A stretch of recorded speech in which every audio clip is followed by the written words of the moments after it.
So welcome student with the new episode. आज की episode में हम पढ़ने वाले हैं अपने सेकंड यूनिट का सेकंड चैप्टर, यानी कि लेसन नंबर 3 कह सकते हैं। आपकी बुक में 4 हो सकता है, एडिशन वाइज डिपेंड करता है। तो आप सिंपली नाम याद कर लें, 3rd और 4th दोनों देख लें।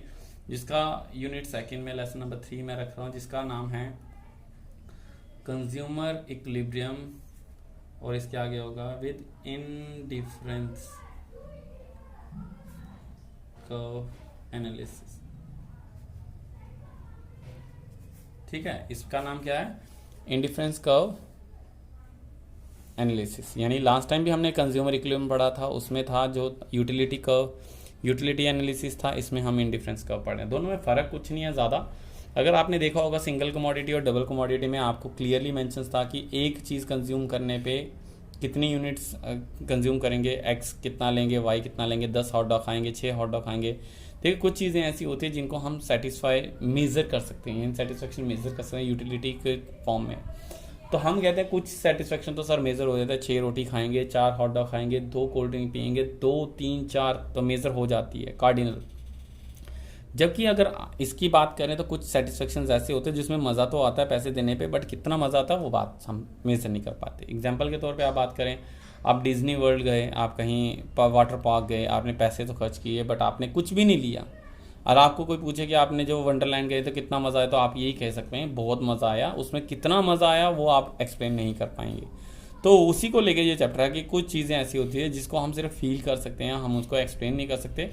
ये भी जो होगा ये प्रेफरेंस पे रहेगा कि हमारी जो प्रेफरेंस कितनी रहेगी। इस चैप्टर में भी जिस तरह से हमने प्रीवियस चैप्टर में 3 टॉपिक किए, इस चैप्टर में भी मेनली हमें 3 ही चैप्टर के टॉपिक करने हैं। जो सबसे पहले हम बात करेंगे that is about the indifference curve and its properties, या प्रॉपर्टीज ऑफ इंडिफरेंस कर्व। जो दूसरा इस चैप्टर में बात करेंगे that is about the budget line, या जिसको हम प्राइस लाइन भी कहेंगे। और तीसरी हम बात करेंगे कंज्यूमर इक्विलिब्रियम का। प्लीज़ आप शॉर्टकट ना देखें, आप इसको पूरा लिखें। कंज्यूमर इक्विलिब्रियम, बजट लाइन और indifference curve and it's property. इसको आईसीबी कहते हैं, आपके पेपर में आईसीबी लिखा हुआ आ सकता है। Budget line normally budget line होती है, सीई मीन्स कंज्यूमर इक्विलिब्रियम। सो हम 3 टॉपिक को इसमें हम स्टडी करेंगे। So let's start this video. अगर अभी तक आपने वीडियो जो ये चैनल सब्सक्राइब नहीं किया है तो कर लें, इजी रहता है। जब भी अपनी वीडियोस आती है तो आपको पता चल जाता है। साथ ही साथ एक और चीज़ आप करें इसमें, please one do more thing कि आप अपने कॉपीज़ निकाल लें, बुक्स निकाल लें। इसको हम स्टार्ट करने से पहले आई होप आपने लास्ट जो चैप्टर था उसको कंप्लीट किया होगा। बहुत अच्छा पॉजिटिव रिस्पॉन्स भी रहा उसमें। तो जिन बच्चों के डाउट्स थे तो उनके डाउट्स भी क्लियर किए गए हैं, और जिनके नहीं थे उन्होंने तो क्वेश्चंस पूछा ही नहीं था। सो डोंट वरी, आप इस वीडियो को प्लीज़ 2 दिन में आप प्लीज़ इसको कवर अप करें। एक ही दिन में आप इतना ना करें। वैसे इतना ज़्यादा टफ चैप्टर नहीं है, ये इजी चैप्टर है। आप प्लीज़ एक काम करें, इसको धीरे धीरे करके करें। 2 टॉपिक्स आज करें और तीसरा टॉपिक आप कल कर लें। सो वीडियो के रेजोल्यूशन आप बढ़ा सकते हैं। क्वालिटी जो वीडियो की है वो काफ़ी हाई की गई है ताकि आपके ये जो सारी चीज़ें हैं वो आपको दिख सकें। आप प्लीज़ इसको एक चीज़ इंश्योर करें। आइए शुरू करते हैं अपने टॉपिक आज के। जो हमारा आज का टॉपिक है, सबसे पहले हम बात करेंगे इंडिफरेंस कर्व। देखिए इंडिफरेंस कर्व क्या होती है। अगर आपने पीपीसी पढ़ी थी तो इंडिफरेंस कर्व आपको समझ आ जाएगी। फर्स्ट चैप्टर था हमारा इन बजट पीपीसी को लेके। सो डिफरेंस क्या होता है, मैं इनको हटा रहा हूँ तो यहाँ पे देखिए आपको दिख रहा है डिफरेंस। डिफरेंस होता है कि ए और बी में डिफरेंस। एग्जाम्पल के तौर पे इस पेन में और इस पेन में क्या है, सॉरी इस पेन में और इस पेन में क्या है, डिफरेंस है। तो बिल्कुल डिफरेंस है। बट अगर सपोज करो ऐसे ही मैं 2 पेन रख दूं और आपको कहूँ बताइए डिफरेंस, तो there is no difference, that is called indifference.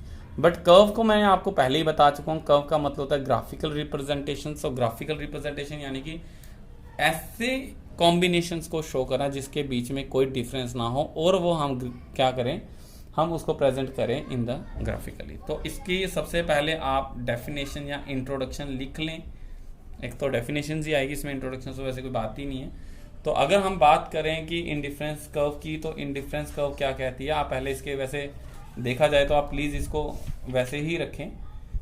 Sorry, आप इसको क्या करें कि आप इसको इंट्रोडक्शन रखें। इंट्रोडक्शन में आप प्लीज़ लिख लें इंट्रोडक्शन। इंडिफरेंस कर्व क्या होती है, इंडिफरेंस कर्व जो होती है it's is a graphical presentation, it's a graphical presentation which shows the various combination of two goods X and Y which consumer can consume and get equal level of satisfaction. ये क्या करती है, definition को अगर ध्यान से अगर समझे तो ग्राफिकल प्रेजेंटेशन है जो शो करती है वेरियस कॉम्बिनेशन। मैं यहाँ पे अंडरलाइन कर रहा हूँ, वेरियस बहुत सारे कॉम्बिनेशन दिखाती है। जैसे पीपीसी में देखा ए बी सी डी ई, सो ये भी बहुत सारे कॉम्बिनेशन दिखाती है ऑफ टू गुड्स जो कि कंज्यूमर अपने कंज्यूम कर सकता है किसको, और सेटिस्फाई भी इक्वल सेटिस्फेक्शन रहेगा विद हिज गिवन रिसोर्सेज। अपने रिसोर्सेज से वो दो चीज़ें ले सकता है और उन दोनों चीज़ों को अगर वो कंज्यूम करे ए बी सी कोई भी कॉम्बिनेशन ले उसको सेम सेटिस्फेक्शन मिलेगी जो कि दूसरे सेटिस्फेक्शन उसमें मिल रही थी। आइए इसको एक्सप्लेन करें, इसको थोड़ा सा इसको हल्का सा देख लें एक टेबल के through. Let it be explain with the help of a table. मैं यहाँ पे एक टेबल बना देता हूँ। So let it be this a bundle. Bundle की बात कर लें या आप यूनिट्स की बात करें, आप इसको कॉम्बिनेशन भी लिख सकते हैं। कॉम्बिनेशन कि कौन कौन से कॉम्बिनेशन ले सकता है कंज्यूमर। लेट इट बी वो दो चीज़ें ले रहा है। मैं यहाँ पे एग्जांपल ले रहा हूँ दो की, एक लेता हूँ हम लोग मान के चलते हैं रोटी की, और एक ले लेते हैं हम ब्रेड की। अब मान के चलिए एग्जांपल है, ये भूख लगी है आपको भूख लगी है, तो आपको भूख लगी है तो आप रोटी और ब्रेड दो कॉम्बिनेशन, आप ब्रेड और रोटी ले सकते हो। तो आप क्या कॉम्बिनेशन लेंगे, आपके पास पहला ए कॉम्बिनेशन जिसमें आप क्या करेंगे, एक रोटी लेंगे और 12 ब्रेड लेंगे। ब्रेड नहीं, 12 स्लाइसेस ऑफ ब्रेड था एक्चुअली। तो आप क्या करते हैं कि एक रोटी और 12 स्लाइसेस या 12 ब्रेड के पीस ले रहे हैं तो आपका पेट भर जाएगा। भैया आपको भूख लगी थी, आपने एक रोटी और 12 ब्रेड खाई तो आपके पेट भर जाएगा। वैसे ही अगर आप चाहें तो उतने पैसे देके आप 2 रोटी खा सकते हो। ऑब्वियसली अगर रोटी को ज़्यादा बढ़ाएंगे तो आपको क्या करना पड़ेगा, ब्रेड के स्लाइसेस को कम करना पड़ेगा। तो मैं कहता हूँ 2 रोटी और 8 ब्रेड के स्लाइसेस खा के भी आपका पेट भर जाए, यानी ए खाएं या बी खाएं, एक रोटी और 12 ब्रेड खाएं या 2 रोटी 8 ब्रेड खाएं, दोनों में पेट फुल भरने वाला है। मतलब कि आप बिल्कुल कहें बस अब नहीं। ऐसे ही आपके पास C D and E combination है। जैसे जैसे आप रोटी को बढ़ाएंगे तो नेचुरली आपको क्या करना पड़ेगा, आपको ब्रेड को जो है वो कम करना पड़ेगा।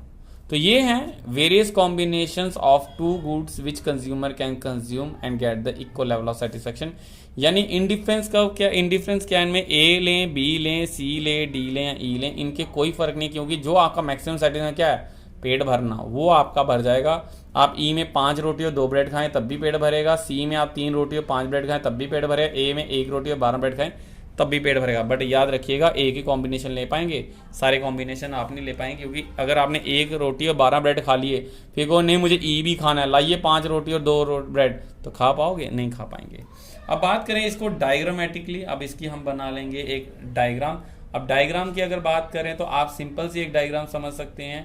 तो हम इसमें डायग्राम क्या करते हैं, इसी तरह से हम इसकी डायग्राम बनाएंगे। प्लीज़ आप इसकी डायग्राम बना लें।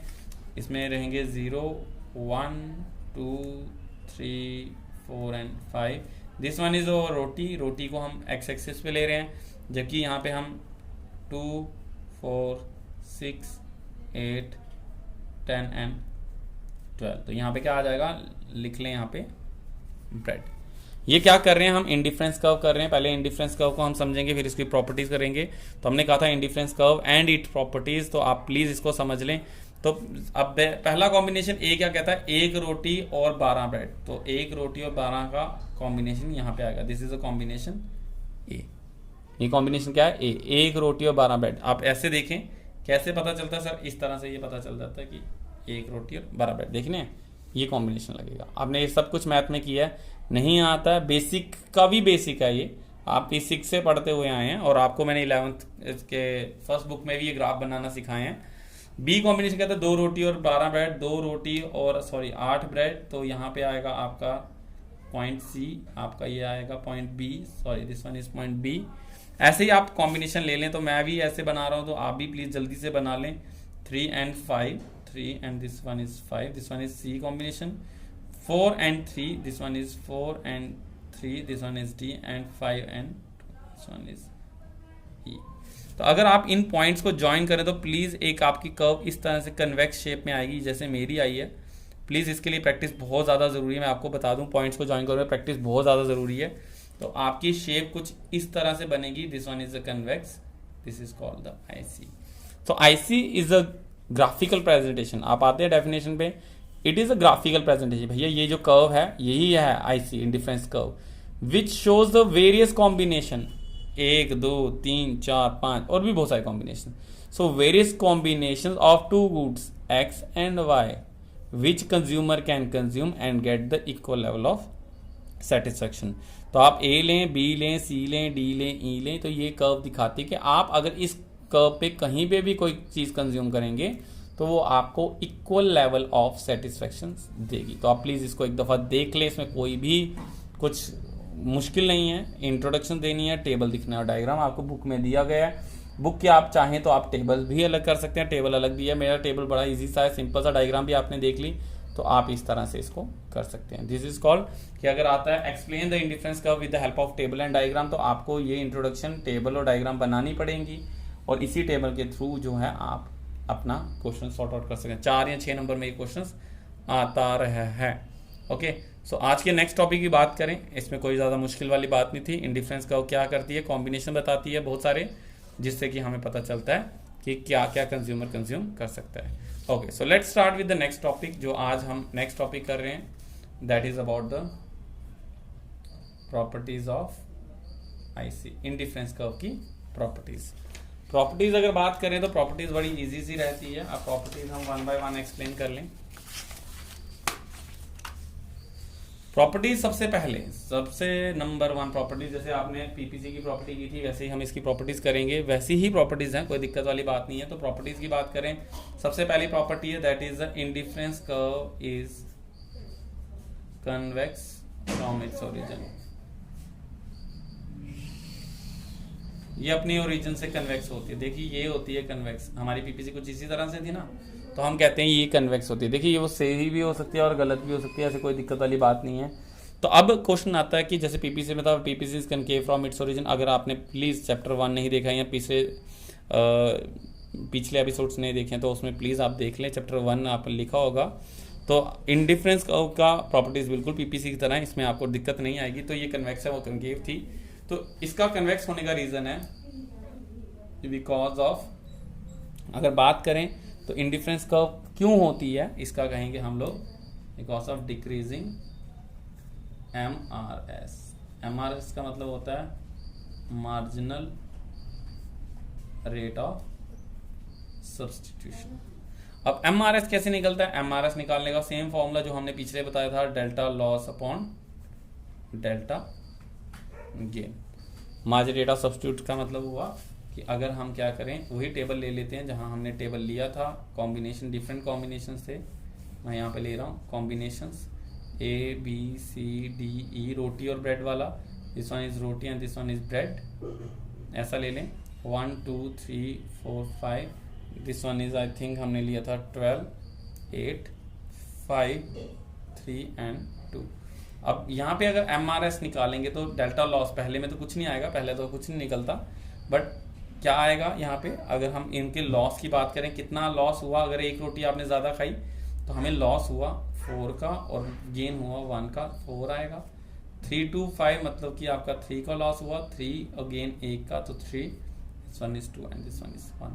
सो 4 3 2 1, अगर आप ध्यान से देखें, सो 4 3 2 1, तो यहाँ पे क्या हो रहा है, एमआरएस डिक्रीज हो रहा है। तो हमने भी ये कहा कि इन कन्वेक्स क्यों होती है, ये डायग्राम क्यों बनती है, because of decreasing MRS and MRS can be calculated with the delta loss upon delta gain. आपको पूरी बुक में है, आप टेबल यही लेके एमआरएस निकाले delta loss upon delta gain से, तो आपका आंसर बिल्कुल एग्जैक्ट वही आएगा। 3 नंबर पर क्वेश्चन आ सकता है, why the indifference curve is convex from its origin. तो आपको ये चीज़ करनी पड़ेगी with the help of table, आपको ये दिखाना पड़ेगा एमआरएस डिक्लाइन हो रहा है, तो ही आपका क्वेश्चन दूसरा पूरा होगा। सेकेंड बात करें अगर हम इसके, तो हम कहते हैं higher the indifference curve, then higher the level of satisfaction। बड़ी आसान सी चीज़ बता रहा हूँ, कोई मुश्किल नहीं है, बड़ा आसान है। इसमें देखिए, अगर जितनी ज़्यादा इंडिफरेंस कर्व ऊपर होगी, let this one is IC1, ये सेंटर है, हम सेंटर ले रहे हैं इस कर्व का सेंटर, तो आपको पता चलेगा हम इतना x और इतना y कंज्यूम कर रहे हैं, this one of x this one is y, इतना x और इतना y कंज्यूम कर रहे हैं। अगर इंडिफरेंस कर्व ऊपर चले जाएगी, IC2 बड़ी होगी, अब इसका भी सेंटर लेंगे तो देखेंगे आप यहाँ पे ज़्यादा x और ज़्यादा y, x1 और y1, ज़्यादा x और ज़्यादा y कंज्यूम करेंगे। अगर और ऊपर चले जाती है, उसका भी आप सेंटर पॉइंट लें तो आपको देखिएगा ज़्यादा y और ज़्यादा x खाने को मिल रहा है। और कंज्यूमर रैशनल बिहेवियर होता है, यानी जितना उसको ज़्यादा मिले उसको उतना ही कम लगता है, तो जितना ज़्यादा मिलेगा उतना ही सेटिस्फाई होगा। So higher the indifference curve higher the level of satisfaction, जितनी आपकी इंडिफरेंस कर्व हाई होगी उतना ही सेटिस्फेक्शन लेवल आपका बढ़ जाएगा। तीसरी बात करें तो हम कहते हैं indifference curve never intersect with each other. ये ध्यान रखें, कभी भी इंडिफरेंस कर्व एक दूसरे के साथ इंटरसेक्ट नहीं करती। जैसे आपने मैथ की प्रॉपर्टीज़ करते थे वैसी प्रॉपर्टीज़ हैं कि इसमें क्या होता और क्या नहीं होता। तो कन्वेक्स होती है, higher indifference curve higher level satisfaction, intersect नहीं करते। इंटरसेक्ट नहीं करने का मतलब है, यहाँ पे डायग्राम देख लें प्लीज़ आप, ये डायग्राम ना आपकी इंडिफरेंस कर्व ऐसे कभी भी इंटरसेक्ट नहीं करी, IC1 and this one IC2, ये कभी भी इस तरह से इंटरसेक्ट नहीं करेगी, क्योंकि अगर इंटरसेक्ट करेगी तो आपकी ऊपर वाली प्रॉपर्टी फेल हो जाएगी। उसने कहा कि IC1 में एज कम्पेयर टू IC2 में ज़्यादा सेटिस्फेक्शन मिलेगी एज कम्पेयर टू IC1, तो अगर वो इंटरसेक्ट करेगी तो यहाँ पे एक पॉइंट ऐसा आ जाएगा जहाँ पे IC1 हो या IC2 दोनों में इक्वल कमोडिटी मिलेगी, यानी सेम सेटिस्फेक्शन मिलेगी, जबकि ये गलत है। तो IC जो है यानी इंडिफरेंस कर्व कभी भी इंटरसेक्ट नहीं करते। अगर आपके टेबल में डायग्राम हो रही है तो आप प्लीज़ उसको ठीक कर लें।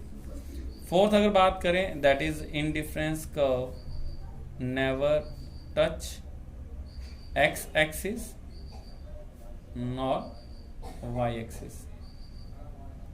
आप इस पॉइंट को प्लीज लिख लें, इंडिफरेंस कर्व क्या नहीं करती है, ना तो x एक्सिस को कभी टच करती है और ना ही वो y एक्सिस को टच करेगी। अब इंडिफरेंस कर्व क्यों एक दूसरे को टच नहीं करती है उसका भी आप देख लें, ना तो वो इस तरह से इसको टच करेगी और ना ही वो इस तरह से इसको टच करेगी, क्योंकि प्रॉपर्टी में ही इसका आंसर छिपा हुआ है। क्योंकि इंडिफरेंस कर्व्स तो कॉम्बिनेशंस ऑफ टू गुड्स, और अगर ये यहाँ पे टच कर रही है तो it means consumer consuming only y, it means 0 of x। अगर यहाँ टच करें it means he is consuming only x, 0 of y। तो भैया कॉम्बिनेशन रहा कहाँ, तो कॉम्बिनेशन नहीं होगा। पीपीसी में ये हो सकता है, लेकिन इसमें ये होता है कि ये कभी टच नहीं करेगी। और लास्ट प्रॉपर्टी कहती है that indifference curve is sloping downward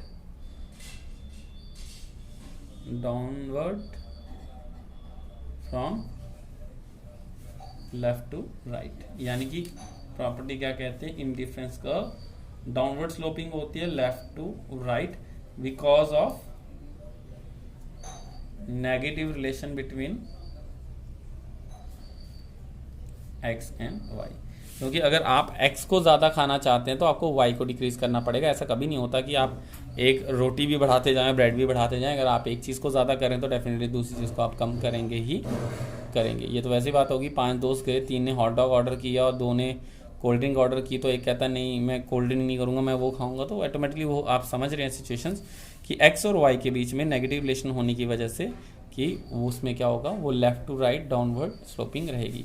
तो ये हैं इसकी 5 प्रॉपर्टीज़ जो लॉन्ग में भी आ सकते हैं। Explain the properties of indifference curve, तो आपको ये 5 पॉइंट्स आपको लिखने पड़ेंगे। चाहे तो आपको मेन आ सकता है explain the indifference curve as a convex off from its origin, तो क्यों है तो आपको ये बताना पड़ेगा बिकॉज ऑफ MRS।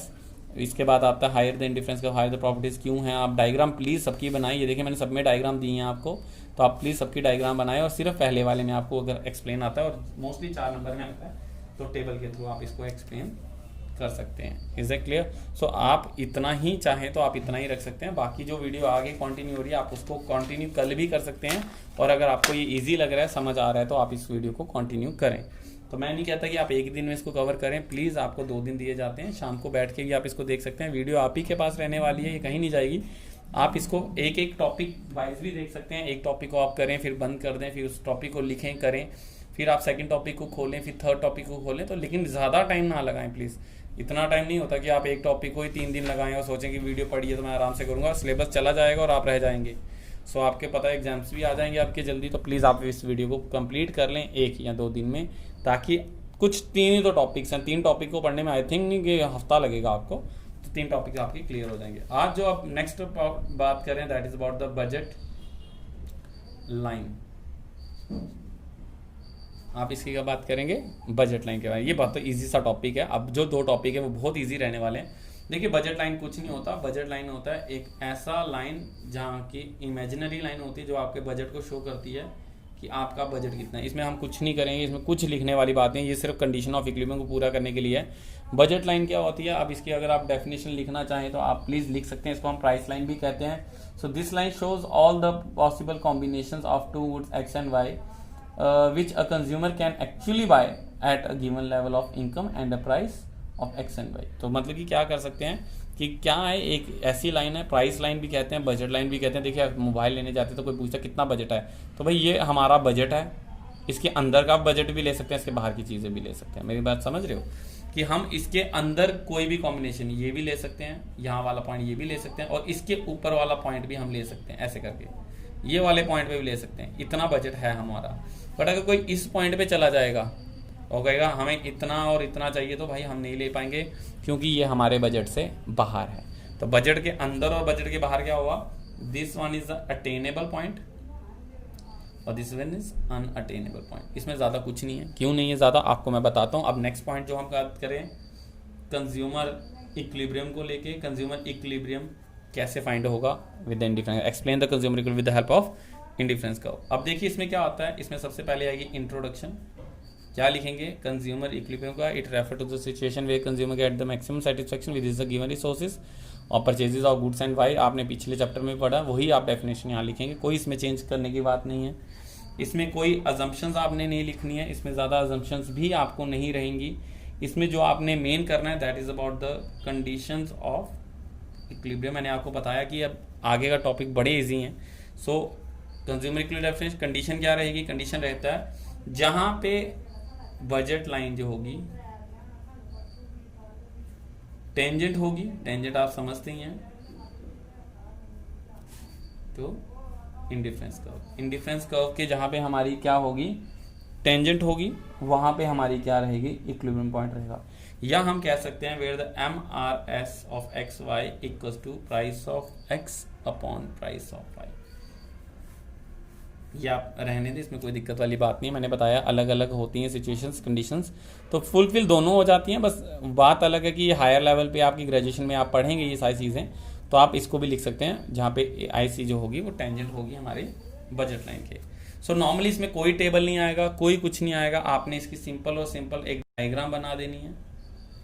इसमें एक डायग्राम बनाई जाएगी और डायग्राम आप किस तरह से बनाएंगे, आप एक पहले बजट लाइन ड्रॉ करेंगे, दिखाएंगे that let AB is a budget line. AB क्या है, हमारी एक बजट लाइन है, और इस बजट लाइन में let it be this is tangent. पता है ना आपको, एक सर्कल को एक कोई ऐसी पॉइंट से टच करते हुए जाता है, that is point called tangent. तो वैसे ही हमारी इंडिफरेंस कर्व जब इसको हल्के से ऐसे टच करते हुए जहाँ से जाएगी IC, तो आप देखेंगे यहाँ पे कट कर रही है, इसको अलग अलग जगह पे कहीं भी कट कर सकती है।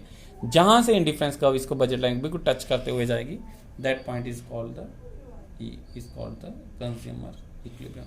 याद रखें इस चैप्टर में सबसे ज़्यादा इंपॉर्टेंट है आपकी properties of indifference curve, explain the indifference curve with the help of table and diagram. Consumer equilibrium आ सकता है, बजट लाइन नहीं आती है इतना, आपको कंज्यूमर इक्विलिब्रियम आ सकता है। तो बजट लाइन क्या होती है आपको दिखाना पड़ेगा डायग्राम।